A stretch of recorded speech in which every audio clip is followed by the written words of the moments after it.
बिस्मिल्लाहिर्रहमानिर्रहीम। Dear students, अस्सलाम वालेकुम।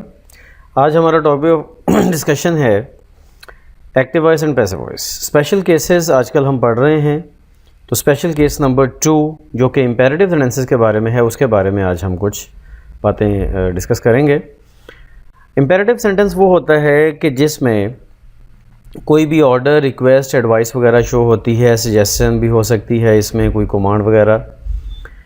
और इसका जो स्ट्रक्चर है उसका मेन फीचर ये होता है कि उसमें वर्ब की फर्स्ट फॉर्म के साथ ऑब्जेक्ट आता है। ठीक है, यानी कि इसमें सब्जेक्ट नहीं लिखा जाता। सब्जेक्ट होता ज़रूर है, यू सब्जेक्ट होता है इम्पेरेटिव सेंटेंस में, लेकिन वो अंडरस्टूड होता है, वो लिखा नहीं जाता। और इसको पैसिव वॉइस में कन्वर्ट करने के दो तरीके हैं। एक तो लेट के बाद ऑब्जेक्ट और फिर उसके बाद बी, और बी के बाद वर्ब की थर्ड फॉर्म। वही वर्ब जिसकी ये फर्स्ट फॉर्म है, इधर ये थर्ड फॉर्म आ जाएगी, और वही ऑब्जेक्ट जो इधर एक्टिव वॉइस में है वही उसी तरह से आ जाएगा सेम। इसकी फॉर्म भी हमें चेंज नहीं करनी पड़ेगी, यानी कि subject to subjective form to objective form, या objective form to subjective form ना, जैसे हम नॉर्मली ही टू हिम या हिम टू ही कन्वर्ट करते हैं, वो भी इसमें चेंज नहीं हमें करना पड़ता, क्योंकि ऑब्जेक्ट ऑब्जेक्टिव फॉर्म में ही अवेलेबल होता है और वो सेम उसी तरह लग जाता है। दूसरा तरीका होता है कि हम ऑब्जेक्ट को, ये तो इम्पेरेटिव है, लेकिन हम जब इसका पैसिव वॉइस बनाते हैं तो पैसिव वॉइस हम इसको आम डिक्लेरेटिव के फॉर्म में बना लेते हैं। ठीक है, वो भी पॉसिबल है। उसमें शुड के बाद बी, और बी के बाद फिर वर्ब की थर्ड फॉर्म आती है, शुरू में ऑब्जेक्ट आ जाता है। ज़रा इसकी एग्जांपल देख लें। फर्स्ट एग्जांपल है डू इट। डू इट में let it be done, first वाली option. It should be done, second वाली ऑप्शन। दोनों ऑप्शंस इक्वली करेक्ट हैं, लेकिन हमारे एकेडमिक सर्कल्स में जो फर्स्ट वाली है, लेट वाली, वो ज़्यादा चलती है, ज़्यादा उसको यूज़ किया जाता है।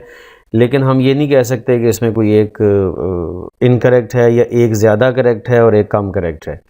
दोनों ही इक्वली करेक्ट हैं। ग्रामर में दोनों ही मौजूद हैं, दोनों पॉसिबल हैं, क्योंकि दोनों का मीनिंग एक जैसा है।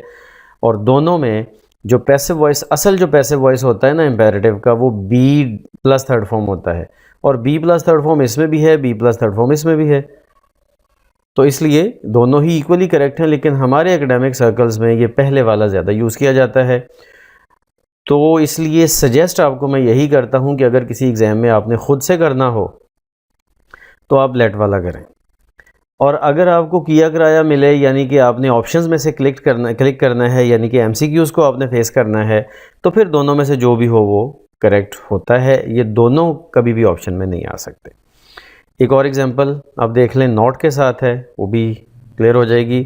Do not tell a lie है तो let a lie not be told. Not जो है डू ख़त्म हो जाएगा, और नॉट जो है वो बी से पहले आ जाएगा।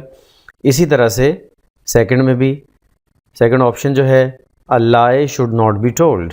अ लाई इसमें ऑब्जेक्ट है, तो शुड नॉट बी टोल्ड। सो इस तरह से ये इम्पेरेटिव सेंटेंसेस भी इस तरह से दो ऑप्शंस में अवेलेबल होते हैं। तो स्पेशल केस नंबर 2 में हमने इम्पेरेटिव सेंटेंसेस के बारे में पढ़ा। That's it for today. अल्लाह हाफिज़।